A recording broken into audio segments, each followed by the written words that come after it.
आप सुन रहे हैं आज तक रेडियो।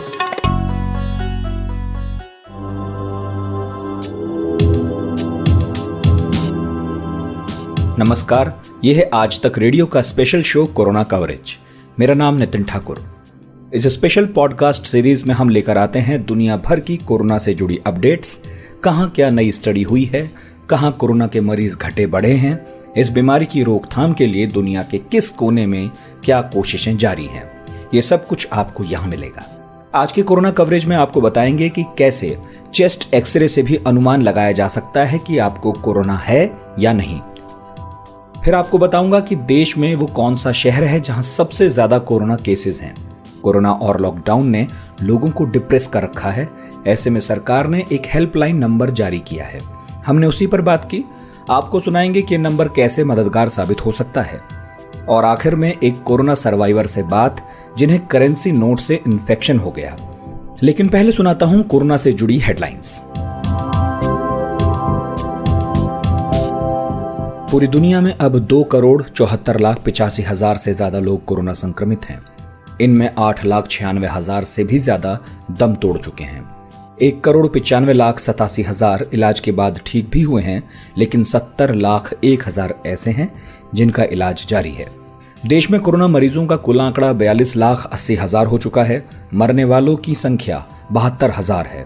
अच्छी बात यह है कि देश में अब तक तकरीबन 33 लाख से ज्यादा लोग ठीक भी हुए हैं और अपने घर जा चुके हैं। रूस ने अपनी वैक्सीन का भारत में क्लिनिकल ट्रायल करने की तैयारी पूरी कर ली है। सब कुछ ठीक रहा तो इसी महीने भारत में इस दवा का ट्रायल शुरू हो जाएगा। देश को इस वैक्सीन से काफी उम्मीदें हैं, हालांकि इसे लेकर जो सवाल पहले खड़े हुए थे वो अब भी कायम है। चीन ने पहली बार कोरोना वायरस की वैक्सीन दुनिया के सामने पेश की है। वैक्सीन का नाम कोरोनावेक है। इसे चीनी कंपनी सिनोवेक बायोटेक ने तैयार किया है। पहली बार बीजिंग ट्रेड फेयर में लोगों को दिखाया गया। फिलहाल इंजेक्शन के रूप में दिखाया गया है, मगर कंपनी का कहना है कि यह बदल भी सकता है। देश में विकसित हो रही ऑक्सफोर्ड की कोरोना वैक्सीन के क्लिनिकल ट्रायल में कम से कम 1 हफ्ते की देरी है। यह ट्रायल सितंबर के पहले हफ्ते में शुरू किया जाना था। डाटा सेफ्टी मॉनिटरिंग बोर्ड ने बताया कि सेफ्टी अप्रूवल न मिल पाने के कारण इस ट्रायल को 1 हफ्ते के लिए टाल दिया गया है। बेंगलुरु इंटरनेशनल एग्जीबिशन सेंटर में देश का सबसे बड़ा कोविड केयर सेंटर बनाया गया था। वह 15 सितंबर को बंद होने जा रहा है। इसमें 10,100 बेड्स की व्यवस्था थी। कहा यह जा रहा है कि मरीजों की संख्या में कमी आ गई है, इसलिए इसे बंद कर रहे हैं। इस सेंटर में लगाए गए बेड, गद्दे, पंखे, कूड़ेदान, पानी की मशीनें वगैरह वगैरह सभी को सरकारी हॉस्टल्स को निःशुल्क दिया जाएगा। अभी तक रिसर्च में कहा जा रहा था कि एक बार कोरोना होने के बाद मरीज का शरीर एंटीबॉडी बना लेता है। इसके बाद दोबारा कोरोना होने की संभावनाएं कम रहती हैं। बेंगलुरु में 27 साल की एक महिला का पहला कंफर्म कोविड-19 री इन्फेक्शन मामला सामने आया है। फोर्टिस हॉस्पिटल बेंगलुरु ने अपने बयान में कहा कि महिला पहले जुलाई में पॉजिटिव पाई गई थी। नेगेटिव होने के बाद उन्हें डिस्चार्ज किया गया था। 1 महीने बाद महिला ने फिर से हल्के लक्षण पाए और उनकी कोविड-19 रिपोर्ट पॉजिटिव निकली। तो यह है खतरे की घंटी। देश में अलग अलग जगहों पर संक्रमण से बचाव के लिए लगाए जा रहे डिसइंफेक्शन टनल लोगों की सेहत के लिए हानिकारक हैं, इसलिए इनका इस्तेमाल जल्द ही बंद कर दिया जाएगा। सुप्रीम कोर्ट के justice Ashok Bhushan, justice R Subhash Reddy और जस्टिस एमआर शाह के सामने केंद्र सरकार ने कहा कि इस संबंध में जल्द ही देश भर में नोटिफिकेशन जारी होगा। विश्व स्वास्थ्य संगठन WHO ने चेतावनी जारी की है। संगठन के महानिदेशक डॉक्टर टेड्रोस अधानोम ने कहा कि लोग दूसरी महामारी के लिए भी तैयार रहें। लोगों को अगली महामारी से पहले स्वास्थ्य सेवाओं में पैसा इन्वेस्ट करना चाहिए, नहीं तो फिर कोरोना जैसे हालात बन सकते हैं। दिल्ली के हेल्थ मिनिस्टर सत्येंद्र जैन ने कहा है कि अगले 10 दिनों में राजधानी में कोरोना के केस बढ़ सकते हैं। उन्होंने कहा कि अगर एक भी पेशेंट पॉजिटिव होता है और समय से उसे नहीं ढूंढा गया तो संभव है कि वो 4 और लोगों को भी पॉजिटिव करे, इसलिए दिल्ली में बड़े स्तर पर टेस्ट करने की कोशिश रहेगी। ये थी हेडलाइंस और अब बात करते हैं उस शहर की जहां कोरोना के सबसे ज्यादा मामले हैं। आपने मन में अंदाजा लगाना शुरू कर दिया होगा कि वो कौन सा शहर है। इसका सही जवाब है पुणे। मुंबई, दिल्ली में भी इतने केस नहीं हैं जितने पुणे में अकेले हैं। हालांकि महाराष्ट्र में सबसे ज्यादा टेस्टिंग भी पुणे में ही हो रही है। तो सवाल है कि क्या वजह रही होंगी जिनकी वजह से पुणे में देश के सबसे ज्यादा कोरोना संक्रमित लोग हैं। बता रही हैं हमारी सहयोगी खुशबू। पुणे में कोरोना वायरस संक्रमण की संख्या 2 लाख तक पहुंच गई है। दिल्ली में 1,93,000 और मुंबई में 1,57,000। पुणे दिल्ली और मुंबई के मुकाबले छोटा सा शहर है और यहाँ आर्थिक गतिविधि भी इन दो शहरों से काफी कम है।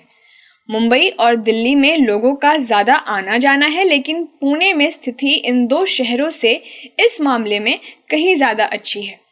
फिर भी पुणे का सबसे संक्रमित शहरों में तब्दील होना चिंता की बात है। हालांकि उतना चौंका देने वाली खबर नहीं है, क्योंकि पुणे हमेशा से ही 5 में से सबसे अधिक संक्रमित शहरों में से एक था। अक्सर इस बात का हवाला भी दिया जाता रहा है कि पुणे में संक्रमण की संख्या के बढ़ने का इकलौता कारण टेस्टिंग का बढ़ा देना माना जाता है, जबकि यह सच है कि अभी मुंबई सहित महाराष्ट्र के किसी भी अन्य शहर की तुलना में पुणे ज्यादा टेस्टिंग कर रहा है। वैज्ञानिकों, स्वास्थ्य अधिकारियों ने कई और चीजों को लेकर चिंता जताई है, जिससे पुणे सबसे प्रभावित शहर बन चुका है। हाल ही में पुणे में एक सीरोलॉजिकल सर्वे में पता चला कि कुछ क्षेत्रों में 50% से 60% से अधिक आबादी पहले से ही संक्रमित है। हालांकि इनमें से ज्यादातर केसेस को अभी तक डिटेक्ट नहीं किया गया है। बाकी शहरों जैसे दिल्ली, मुंबई, चेन्नई, अहमदाबाद में भी इसी तरह के सर्वे में बीमारी के फैलने की डिग्री कम दिखाई गई है। उदाहरण के लिए दिल्ली में लगभग 29% और कुछ क्षेत्रों में मुंबई में 40% लोगों में बीमारी पाई गई है। इसका मतलब यह हो सकता है कि पुणे में पहले से संक्रमित आबादी किसी भी शहरों की तुलना में कहीं ज्यादा है। अब जैसे जैसे टेस्टिंग बढ़ रही है, इनमें से ज्यादा संक्रमित लोगों का पता चल रहा है, और ऐसा इसलिए हो सकता है क्योंकि पुणे कोरोना वायरस संक्रमण की रिपोर्ट करने वाले शुरुआती शहरों में से एक था। दूसरा कारण कॉन्टैक्ट ट्रेसिंग और कम प्रभावी आइसोलेशन के उपाय हैं। ये तो हम जानते हैं कि पुणे में पहला संक्रमण हुआ था 9 मार्च को। राज्य के ज्यादातर शुरुआती मामले मुंबई और पुणे में केंद्रित थे, जबकि मुंबई एक स्तर पर आगे निकल गया क्योंकि यहाँ बड़ी संख्या में अंतर्राष्ट्रीय यात्रियों का आना जाना लगा हुआ था। इसकी वजह से पुणे में भी तेज गति से संख्या जुड़ रही थी। लेकिन विशेषज्ञ अब बताते हैं कि कॉन्टैक्ट ट्रेसिंग और आइसोलेशन के उपाय पुणे में उतने प्रभावी रूप से नहीं हुए जितना कि मुंबई में हुए। अब पुणे की खास बात यह है कि ये आसपास के गांव से जुड़ा हुआ शहर है। आसपास के ग्रामीण इलाकों से हर दिन शहर में 2 से 3 यात्राएं करने वाले लोग आते हैं। इस तरह की सेटिंग में कॉन्टैक्ट ट्रेसिंग करना थोड़ा मुश्किल हो जाता है। उदाहरण के लिए मुंबई ने मई और जून तक ऑक्सीजन युक्त बेड और वेंटिलेटर से लैस कई बड़ी अस्थायी अस्पताल तैयार कर लिए थे।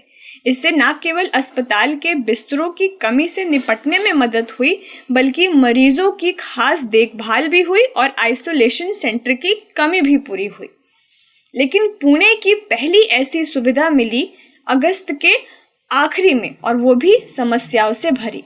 पुणे में औसतन टेस्टिंग हर दिन 13,500 से 14,500 के बीच होती है, जो राज्य में सबसे अधिक है, और इनमें से ज़्यादा RT-PCR टेस्ट हैं, जो रैपिड एंटीजन टेस्टिंग की तुलना में ज़्यादा भरोसेमंद है। कुछ वैज्ञानिक ये भी बताते हैं कि पुणे अपनी संख्या की रिपोर्टिंग में ज़्यादा पारदर्शी प्रक्रिया का पालन कर रहा है।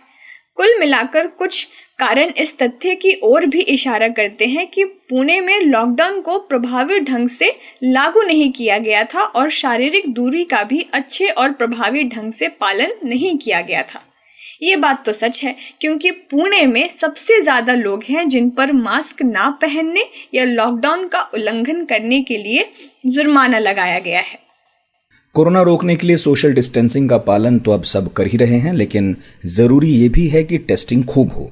इस बीच एक और तरीका सामने आया है जिससे पता लगाया जा सकता है कि किसी को कोरोना है या नहीं। ये तरीका रेडियोलॉजी ने निकाला है। इसमें आपके चेस्ट का एक्सरे करके अनुमान लगाया जा सकता है कि आप इन्फेक्टेड हैं या नहीं हैं। ये स्टडी न्यू ऑरलियंस की लुजियाना स्टेट यूनिवर्सिटी की है, जिसने 400 लोगों पर अध्ययन किया है। इस पर हमारे मन में कई सवाल उठे हैं, इसलिए बात की रेडियोलॉजिस्ट डॉक्टर हर्ष महाजन से। ये महाजन इमेजिंग प्राइवेट लिमिटेड के मुख्य रेडियोलॉजिस्ट हैं और भारत के राष्ट्रपति द्वारा पद्म भूषण से सम्मानित हैं।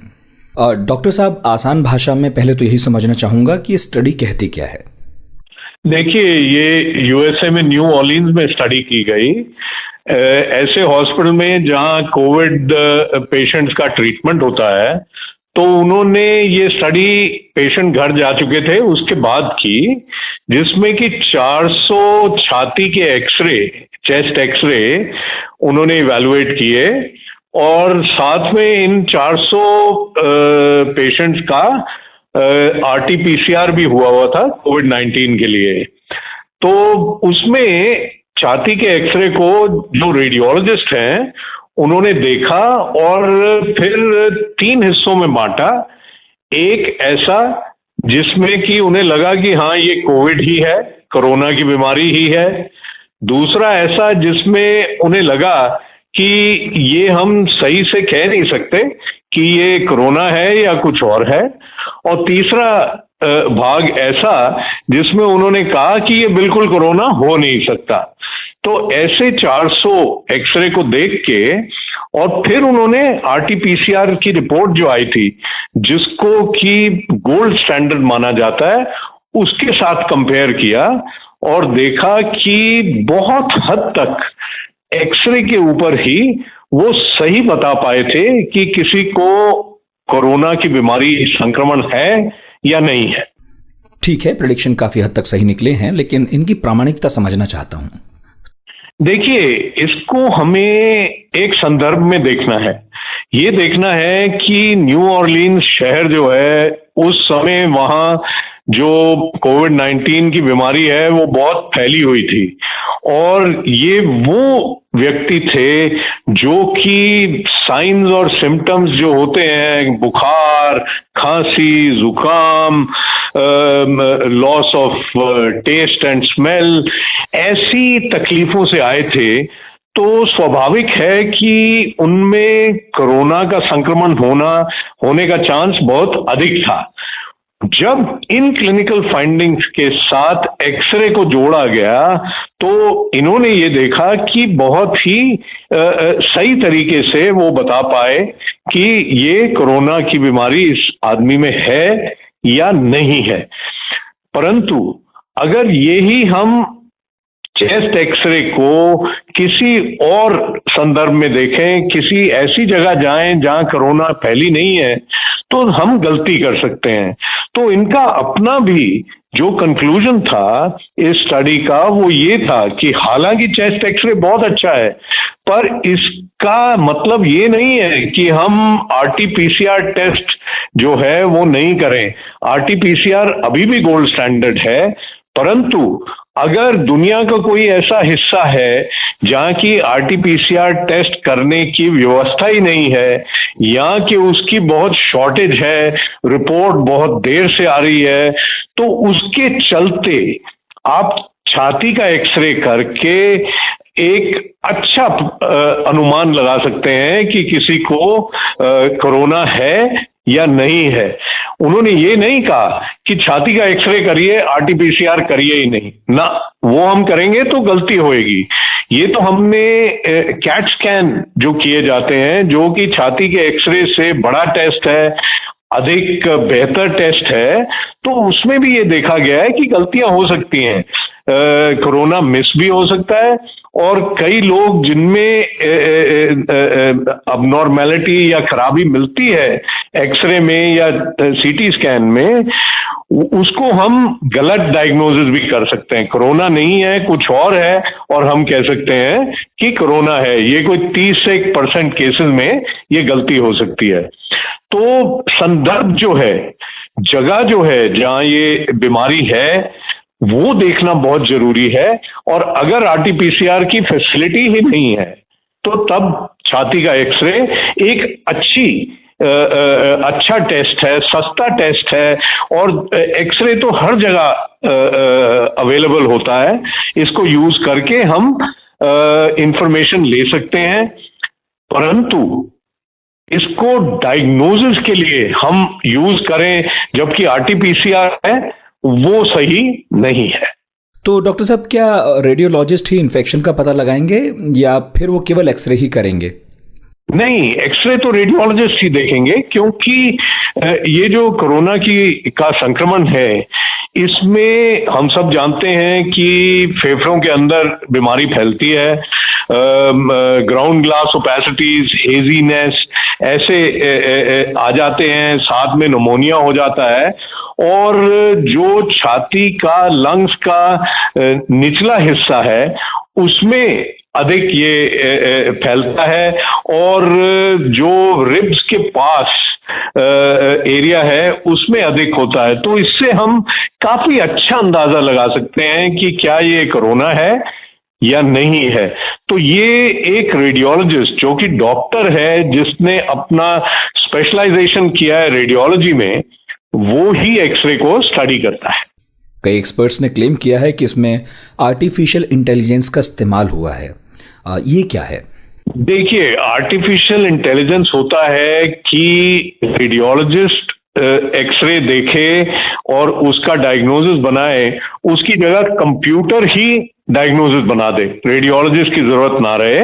ये पिछले 2-3 साल से काफी विकसित हो रहा है, अभी अधिक यूज में तो नहीं है, पर कई लोगों ने दुनिया के अलग अलग भागों से, इंडिया से भी ये क्लेम किया है कि हम 90%, 99% एक्यूरेसी से बता सकते हैं आर्टिफिशियल इंटेलिजेंस यूज करके छाती के एक्सरे पे कि ये कोविड है या नहीं है। पर ये एक गलत बयानी है, ऐसा सच में नहीं है। हाँ, आर्टिफिशियल इंटेलिजेंस हेल्प जरूर कर सकती है, परंतु हम ये कहें कि वो इतनी अधिक एक्यूरेसी है, ये अभी तक किसी ने साइंटिफिकली प्रूव नहीं किया। ऐसा कोई साइंटिफिक पब्लिकेशन नहीं है। इसमें काम जरूर हो रहा है, हमारा ग्रुप महाजन इमेजिंग भी इसमें लगा हुआ है, हम भी एल्गोरिथम बना रहे हैं, पर अभी तक कोई भी पब्लिश लिटरेचर नहीं है और ना ही आर्टिफिशियल इंटेलिजेंस यूज में है on a day to day basis. आज तक रेडियो अब सुनिए आज तक की मोबाइल एप्लीकेशन पर भी। प्ले स्टोर से आज तक की मोबाइल ऐप डाउनलोड करें। ऐप में आपको सबसे ऊपर राइट साइड में 3 आइकन दिखेंगे, उनमें से एक जो सबसे बीच में है वो है आज तक रेडियो का आइकन। तो उसे उंगली से जरा सा छू दीजिए और खुल जाएगा हमारा पिटारा, जिसमें क्या है, न्यूज़ तो हर जगह है, पर हमारे यहाँ न्यूज़ है सही कॉन्टेक्स्ट के साथ। खबर तो आ गई, पर खबर से आगे की बात क्या है, उसका एनालिसिस आपको हमारे यहाँ मिलेगा। और इस ठिकाने पर सिर्फ खबरें ही नहीं हैं, ज्ञान की बातें हैं, मज़ेदार किस्से हैं, बतकही है और भी बहुत कुछ है, जिसका स्वाद लेने के लिए इस गली के चक्कर लगाते रहें। आज तक रेडियो कहते हैं इसे, सुनता है सारा जहां।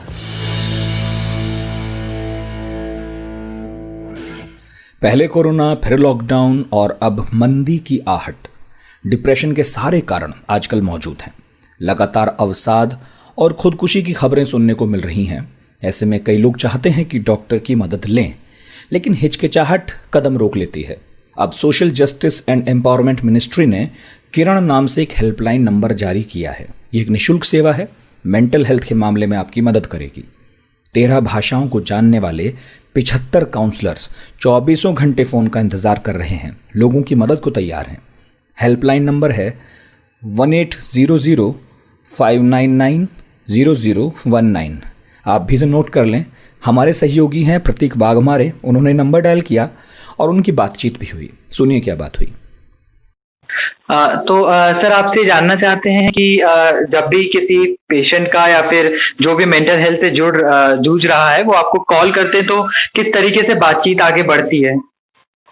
हाँ, हम लोग उसको बोलते हैं कि मानसिक स्वास्थ्य पुनर्वास हेल्पलाइन में आपका स्वागत है। उनकी समस्या को समझते हैं और प्रयास करते हैं कि उनकी समस्या को समझ के साइकोलॉजिकल सपोर्ट करें जी। काउंसलिंग करते हैं, हम लोग परामर्श देते हैं कि इस तरह से की समस्या को हल किया जाए। तो आपके पास अब तक कुछ कॉल्स आए हैं सर? वैसे अभी शुरू हुई है ये हेल्पलाइन नंबर? नहीं, कॉल तो बहुत आ रहे हैं जी। तो अगर आप कॉल तो अच्छे आ रहे हैं। हाँ, तो किस तरीके के कॉल आ रहे हैं, अगर आप बिना नाम बताए बता सके कुछ इस पर, किस तरीके के? Anxiety, depression, stress, job related problem, marital problem, सब तरह के आ रहे हैं। जी। जिस तनाव में रहते हैं जो व्यक्ति उस तरह की कॉल कर रहे हैं। तो कितने सेंटर्स हैं इसके अराउंड, कितने लोग क्या काम कर रहे हैं इसमें हेल्पलाइन में? देखिए, इसे पूरे भारत में 25 सेंटर ये हेल्पलाइन है जी। हेल्पलाइन बना हुआ है और हर स्टेट के लिए अलग अलग वो नंबर उसमें है।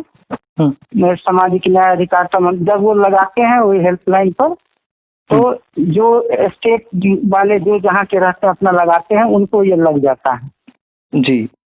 तो अभी बिल्कुल ये निःशुल्क है जी। इसमें जो कर्मचारी हैं जो पहले से कार्यरत हैं उन्हीं को ये इन्वॉल्व है इसमें।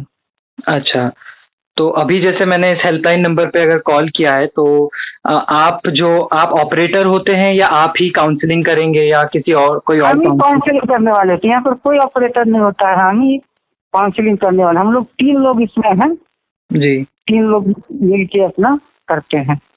अच्छा, तो हर राज्य में ऐसे 3-3 प्रोफेशनल्स हैं, आप ये कह रहे हैं? हाँ। ये थे doctor Indra Kumar Bhushan, clinical psychology, CRC Bhopal. और अब बारी है आपको कोरोना सर्वाइवर से मिलाने की। कानपुर के राजेश अग्निहोत्री हैं आज हमारे साथ। एक प्राइवेट कंपनी में अकाउंटेंट का काम करते हैं। करेंसी काउंटिंग यानी नोटों की गिनती का काम करना पड़ता है उन्हें, और उनका कहना यह है कि वो नोटों की गिनती करते हुए ही कोरोना से संक्रमित हुए हैं। उनसे बात की हमारे सहयोगी प्रतीक ने। मैं एक प्राइवेट यूनिट में काम करता हूँ, वहाँ पर करेंसी काउंटिंग आता, उसी से इफेक्टिव हुआ है। मोस्टली जहाँ तक मेरा आइडिया है उसी से मेरे इफेक्टिव हुआ। और मेरे गले में इन्फेक्शन हुआ। गले में इन्फेक्शन के बाद कई डॉक्टरों को दिखाया, तो उन्होंने हमको एडवाइस किया कि आप कोविड टेस्ट करवा लीजिए, जिससे आपको ये पता चल सके। उन्होंने कोविड टेस्ट करवाया। उसके बाद मैं हॉस्पिटल में क्वारंटाइन हुआ। हॉस्पिटल में डॉक्टरों का जो बिहेवियर था वो बड़ा अच्छा था। उन लोगों ने हमारे साथ सब बिहेव किया और अच्छा मेडिसिन दिया, जिससे मैं जल्दी रिकवर हो गया और 12 दिन में मैं वहाँ से डिस्चार्ज होकर घर आ गया। तो वहाँ पे क्वारंटीन सेंटर सर कैसा था? वहाँ पे माहौल वगैरह कैसा था? खाने में किस तरीके की चीजें मिलती? नहीं, खाने में अच्छा, सुबह नाश्ता बढ़िया देते थे, जो कि हेल्दी नाश्ता था। दलिया था, दूध था, पनीर था, फल थे। और दोपहर में जो वेजिटेरियन खाना देते थे, दाल, सब्जी, रोटी, चावल, सलाद, सब कुछ देते थे। शाम दोपहर में फिर नाश्ता देते थे, शाम को फिर डिनर देते थे। तो अच्छा खाना देते थे। और मेडिसिन तो कोई खास देते नहीं थे। मेडिसिन में पैरासीटामॉल और विटामिन C 2 ही चीजें ले। तो कितने दिन तकरीबन आप रहे वहाँ? 12 दिन रहे जी। और जब आपकी रिपोर्ट पॉजिटिव आई थी, फिर आसपास के लोगों का कोई रिएक्शन किस तरीके से था जब आपके घर के आसपास? नहीं, एक्चुअली रिएक्शन तो देखो घबराने वाला होता है। फैमिली भी काफी घबरा गई थी कि कोरोना हो गया, लेकिन हमने अपने आत्मबल को झुकाया नहीं। आत्मबल को अपने संबल रखा, जिससे कि हम ये जानते थे कि मैं वापस ठीक हो के ही घर आऊंगा। तो अभी आप बताइए। अभी आप वापस काम पर हैं सर, तो आपको फिर खतरा महसूस नहीं हो रहा है? नहीं, कोई खतरा नहीं, क्योंकि मैंने एंटीबॉडी टेस्ट भी करवा लिया अपना जी, जिससे कि अच्छी रिपोर्ट आई है।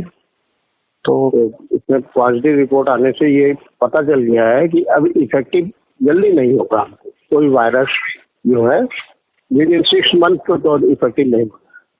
फिर भी आप अपनी वहाँ पे सेफ्टी फिर कैसे इंश्योर कर रहे हैं? नहीं, अब तो इंश्योर कर रहे हैं, 100% इंश्योर कर रहे हैं जी। मास्क वगैरह और हैंड वॉश? नहीं, हैंड वॉश करते हैं, ग्लव्स वगैरह पहने रहते हैं और मास्क भी लगाए रहते हैं, तो ज्यादा सिक्योर करके चल रहा है। तो ये था आज का कोरोना कवरेज। मेरा नाम है नितिन ठाकुर। कल फिर हाजिर होंगे नई अपडेट्स के साथ। अपना और अपनों का बहुत ख्याल रखिए। नमस्कार।